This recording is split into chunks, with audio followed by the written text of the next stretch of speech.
मेवात के कड़कड़ में शूरवीर योद्धाओं की कहानियां दबी पड़ी हैं। एक ऐसी ही कहानी मेवात में जन्मी आसिया खातून की है, जिसकी आवाज अंग्रेजों के दिलों में दहशत पैदा कर देती थी। अंग्रेजों ने जब उनके शौहर मौलाना इब्राहिम को गिरफ्तार किया तो उन्होंने कहा, मौलाना मर जाना लेकिन इन जालिमों से माफी मत मांगना।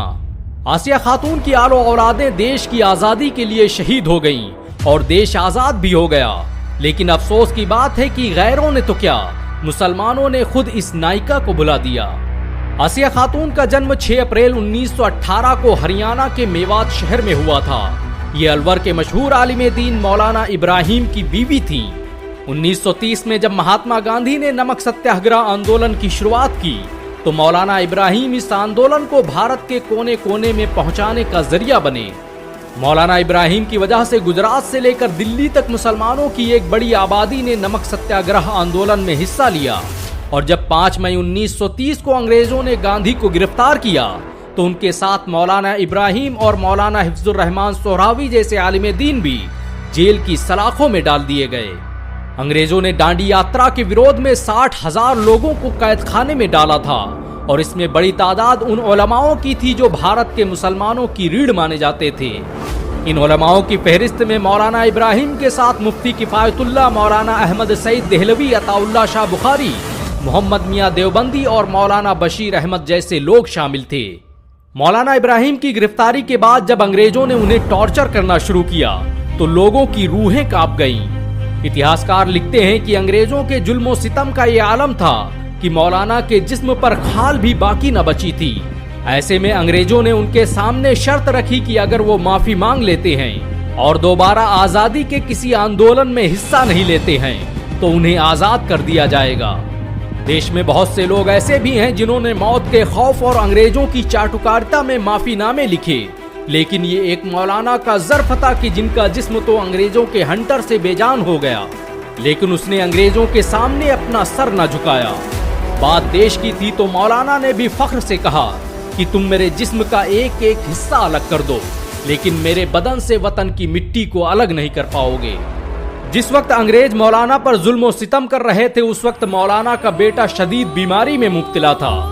जब अंग्रेजों के इस मुतालबे की खबर आसिया खातून के पास पहुंची तो उन्होंने अपने शौहर मौलाना इब्राहिम को पैगाम भेजा कि मौलाना से कह दो कि वो अपने बेटे की फिक्र ना करें। जो कुछ होता है अल्लाह की मर्जी से होता है और जो कुछ होगा वो अल्लाह की मर्जी से होगा। उन्हें किसी सत्ताधारी मठाधीश और हुक्मरान से माफी मांगने की जरूरत नहीं है। आसिया खातून की ये वो आवाज थी जिसने अंग्रेजों की नींदें हराम कर दी और फिर विद्रोह का एक सिलसिला चल निकला और आंदोलन के विरोध में बंद हर इंसान ने अंग्रेजों से माफी मांगने से इनकार कर दिया। मौलाना इब्राहिम जितने दिन जेल में रहे, आसिया बेगम बाहर आजादी की मशाल बुलंद करती रही। उन्होंने मेवात और उसके इर्द गिर्द की महिलाओं को शिक्षित करने और उन्हें जंगे आजादी में शामिल होने के लिए तैयार किया। मेवात का हर इंसान, चाहे वो हिंदू हो या मुसलमान, उन्हें इज्जत से अम्मा बी के नाम से पुकारता था। डॉक्टर मुश्ताक तिजारवी लिखते हैं कि आसिया खातून मेवात की बी अम्मा थीं। उनका हौसला पहाड़ों की तरह बुलंद था। वो भारत की आजादी के लिए पूरे जोश और जुनून के साथ मैदान में उतरी और हर कठिन समय में अपने शौहर के साथ खड़ी रही। 1940 तक मेवात क्रांतिकारियों का गढ़ बन चुका था। आजाद हिंद फौज से लेकर देश के बड़े बड़े नेता मेवात में ही अपना डेरा जमाए हुए थे। खुद बॉलीवुड स्टार शाहरुख खान के नाना और आजाद हिंद फौज के जनरल शाहनवाज खान अक्सर मौलाना इब्राहिम से मिलने मेवात आते रहते। आसिया खातून खुद आगे बढ़कर उनकी खिदमत की जिम्मेदारियां निभाती।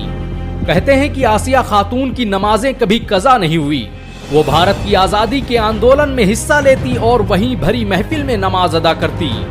बहुत कम लोग जानते हैं कि आसिया खातून तबलीगी जमात के संस्थापक मौलाना इलियास की शागिर्दा भी थी और खुद मौलाना इब्राहिम तबलीगी जमात का हिस्सा थे। मेवाती महिलाओं में तबलीगी जमात को पहुंचाने का काम आसिया खातून ने ही अंजाम दिया था। आसिया खातून ने भारत की आजादी के लिए जो किया वो आज तक कोई नहीं कर पाया। उन्होंने मेवात में महिलाओं के कई संगठन बनाए और घर घर जाकर क्रांति की मशाल को जलाने का काम किया।